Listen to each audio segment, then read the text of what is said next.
The Buffalo Bills are flying high, a 3-game winning streak, and with the schedule ahead looking juicy. All of a sudden, the Bills are alive and well in the AFC playoff picture.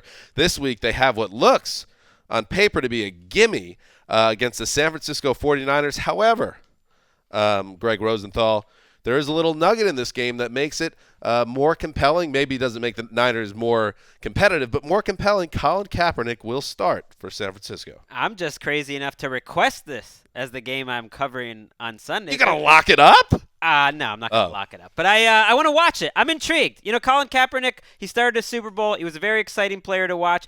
I think Chip Kelly and his offense has been able to get receivers open the last few weeks, and if he had a quarterback that could find those receivers, this team could get some yardage. It's going to be tough, though, this week. They're playing one of the best defensive front sevens in the league, even though they're not healthy and they're not getting Marcel Darius back this week. The return of Kyle Williams to peak form.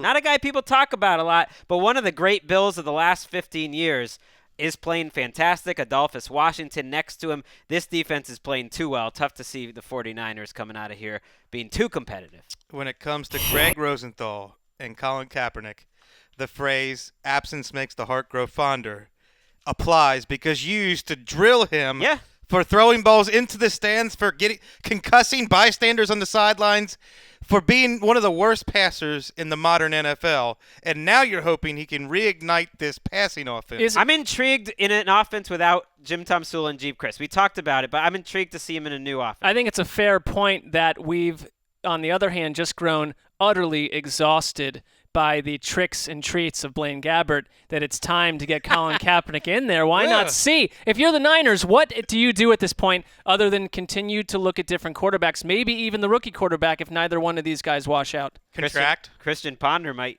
get a shot at some point. That bores me. I don't assume that the Bills are going to just run roughshod over them because they don't really have a passing game. And if you don't have a passing game, you can't just assume you're going to win any given week.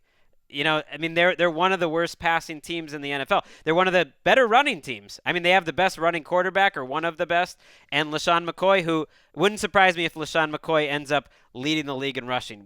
He's back, huh? It ends up being him versus Ezekiel Elliott. That trade looks perfect for them now after the way he played last week. And if you look at the way that Ezekiel Elliott blasted San Francisco's defense a couple weeks ago, this could be a good matchup for McCoy. Here is LaShawn and Kiko Alonso doing well down in Miami, too. So it's working out for everyone. LaShawn McCoy's last 3 games, 54 carries, averaging 6.1 yards per tote, averaging 110 yards per game and almost 130 yards from scrimmage with 3 touchdowns. So all of a sudden, he's back to being the old LaShawn McCoy, which we frankly have never seen in Buffalo. So you put him into the picture at peak form, and all of a sudden the Buffalo Bills look a lot more dangerous. That's who they thought they were getting.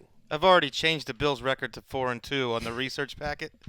Smart. This game's a gimme, and we all owe Rex an apology. The way he's coached the last 3 weeks, the fact that he has gotten Lorenzo Alexander and Zach Brown to be members of the best linebacking core in football. What he's done to Zach Brown's career after washing out in Tennessee, he's the best inside linebacker in football this year.